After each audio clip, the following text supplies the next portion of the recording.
দাদা দাদা ওয়েলকাম বন্দে মাতরম।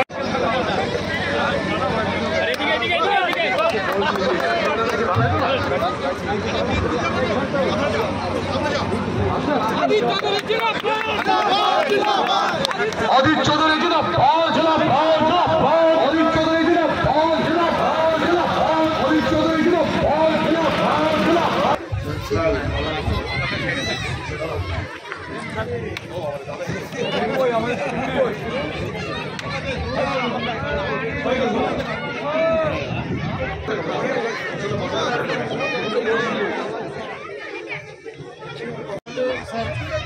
এই রাস্তাটা 625 মিটার রাস্তা মহাদিকে থেকে অমরপুর। এই রাস্তাটা কত 24 লক্ষ কালকে উদ্বোধন করে গেছে। আর এই রাস্তাটা এবার আপনার তহবিল থেকে 8 লক্ষ টাকায় তা আমরা চাইছিলাম রাস্তাটা একবারে প্রতিশ্রুতিটা হয়ে যায়, বাকি টাকাটা অন্য জায়গায় যদি এই রাস্তা দরকার আমরা চাই দুটো কাজই হোক। এবার বলে একটু শুরু করতে হবে। হ্যাঁ তারপরে হচ্ছে যে আমি এমপি, তো আমি তো সরকার না, একটু বোঝার চেষ্টা করি। এবার এলাকায় আমরা যেমন মানুষের প্রয়োজন, সেই প্রয়োজন অনুযায়ী আমরা যেখানে যেখানে আমাদের যতটুকু পারি আর কি, আমাদের বুঝিয়ে দিই, যতটা আমরা আমাদের ক্ষমতায় পারি আমরা ততটা করার চেষ্টা করি। সরকার অনেক বড় বড় কাজ করে, এমপি ছোট ছোট, কারণ আমার তো 5 কোটি টাকা পাই সারা বহরমপুর লোকসভা জন্য, 5 কোটি টাকা বছর এক বুঝে দেখতে। তো বহরমপুর লোকসভা 1800 বুথ আছে, তাও আমি টাকাটা ক্যাশে পাই না, টাকাটা কাগজে কলমে পাই। এবার যেহেতু আমি এখান থেকে নির্বাচিত একজন জনপ্রতিনিধি, আমারও তো ইচ্ছা করে যে আমি যে টাকাটা পাই সেই টাকাটা মানুষের কাজে লাগে। সরকার করে দেওয়ার কথা সরকার করবে, 2 3 নম্বর সরকার ওরা আমার কাজটা বাতিল করে ওদের কাজটা করে দিই, একই ব্যাপার। আমাকে না বলে আপনি সরকারকে দেবেন, কারণ আমি তো সরকারকে বলে কাজটা করছি, প্রশাসনকে বলে কাজটা করছি। তা আপনারা আমাকে না বলে প্রশাসনকে গিয়ে বলুন, আসতে শেষ কদিন আমার কথা সব বলুন। আপনাদের সঙ্গে আমার কোনো ঝগড়া মারামারি তো নাই। এখন আপনারা কেন বলতে আসছেন সেটুকু এলাকার মানুষ তো বুঝতে পারছে। আমাদের বক্তব্য এইখানে এই যে বড়া দিঘিতে একটা স্কুলে আমি এসেছিলাম, এমপি স্যার পাঠিয়েছিল। আগে শোনো স্কুলে আসার পর আমাদের নেতৃত্ব, স্থানীয় লোকজন, মাস্টারমশাই সব বললো যে একটা লিঙ্ক রোড আপনারা যে করে হোক করে দিন।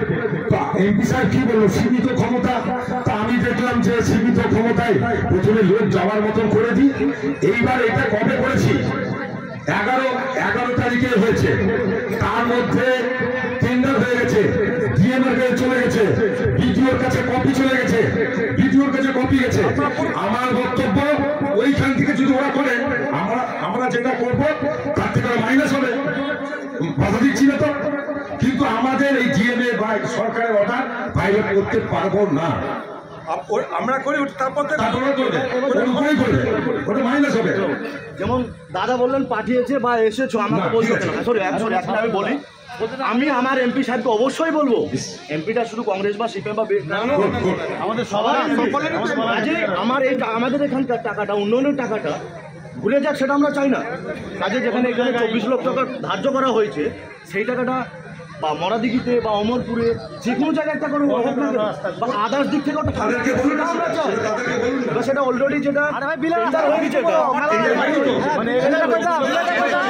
পদশ্রী যেটা করেছেন রবিউল আলম চৌধুরী, যেটা উদ্বোধন করলেন, এবার ঝড়ের যে কাজটা হবে নিচেকার আমাদের, সেটা কিন্তু অধীররঞ্জন চৌধুরী আজকে আমাদের শিলান্যাস করবে। এটা আমাদের পক্ষে খুবই ভালো, খুব গ্রামের বা পাড়া গ্রামের আমাদের সবারই উন্নত হবে আশা করছি। আমাদের সবাই সহযোগিতা করে আমরা কাজটা দেখে নেব। কার উপর ভরসা করছেন, কোনটা হবে, অজিত চৌধুরীরটা হবে না এমএলএরটা হবে? আমরা এখন করছি যে অজিত চৌধুরীর কাজটা আমাদের ভালো, ঝড়ের কাজটা আগে যে কাজটা হবে এটা আমাদের ভালো। অজিত চৌধুরী, হ্যাঁ, তারপরে যেটা করবেন যে রবি আলম চৌধুরী, যেটা আমাদের সেটা হবে বলে আপনাদের বিশ্বাস আছে? সেটা এখন ঠিক আমরা বলতে পারছি না যে হবে কি হবে না, তবে শিলান্যাস করছেন। উনি কাল এসেছিলেন। অধীর চৌধুরীরটা হবে। আজকে আমরা যেটা খবর পাচ্ছি তাদের অধীর চৌধুরী নিজে ডাইরেক্ট এটা আমাদের সামনে বলে দিয়েছেন বা লিখিতও দিতেন যে কাজটা অধীর চৌধুরী হবে। ছোট ক্ষমতা, তাই লাইট লাগাই, একটা হয়তো জলের ট্যাঙ্ক বসালাম, ছোট একটা রাস্তা করলাম, এরকম করে আমার চলে। এখন এখানে যেটা চালাকি হচ্ছে একটু বুঝিয়ে দেওয়া করে। মনে করুন আমি কোথাও কোনো একটা কাজ করতে চাইলে আমাকে প্রথমে সরকারকে জানাতে হবে যে আমি এই কাজটা করতে চাই, এতটা দূরত্ব, আমার যে টাকাটা আপনাদের কাছে রাখা আছে সেই টাকাটা থেকে এই কাজটা আপনারা বার করে দেবেন।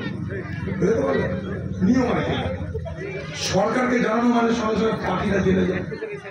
এবার পার্টি যখন জানবে তখন অধীর চৌধুরী যাতে কাজ করতে না পারে আগে ভাগে ঘোষণা করবে।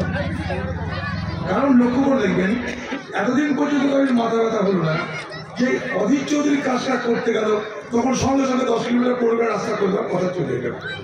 তার মানে কি হবে? এই টাকাটা আমার কোনো খরচা করতে দেবে না। এবার একটা এস্টিমেট করে কাজ বার করতে আমার 6 থেকে 7 মাস লাগে। এবার মনে করুন এটা হলো না, আরেকটা যেখানে যাবো সেখানে 6 মাস লাগবে। সেখানে আপনার মতো একটা কাজ বার করে দিল পঞ্চায়েত, ওদের পঞ্চায়েত সমিতি, ওদের জেলা পরিষদ, ওদের সেখানে কাজ বার করে দিল, সেখানেও আমি করতে পারলাম।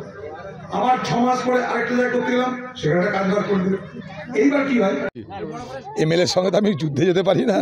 সেখানকার এমএলএ সে যদি মনে করে কিছু করবে তো তার একটা রিপ্রেজেন্টেটিভ পাঠাক, আমাদের একটা রিপ্রেজেন্টেটিভ পাঠাক, দুজনে মিলে বসে করবো। আমরা যেটা করছি তারপরটা করবে, অসুবিধা কী আছে? সেই ওই রবিউলকে আমরা এখানটা একদিন দাঁড় করেছিলাম, কি আমার সঙ্গে টক্কর আর কী করবে? আইন আমিও বুঝি, রবিউলও বোঝে। এখানে কৃতিত্বের লড়াই করে কোনো লাভ নাই, কৃতিত্বের লড়াই করে কোনো লাভ নাই। দাদাকে ফুল দিয়ে বরণ করবো, খুব ইচ্ছা আর কি যে কাকু আমরা যেন জেঠুর সঙ্গে আমরা ফটো তুলতে পারি, আমাকে সকাল থেকে বলছে আর কি।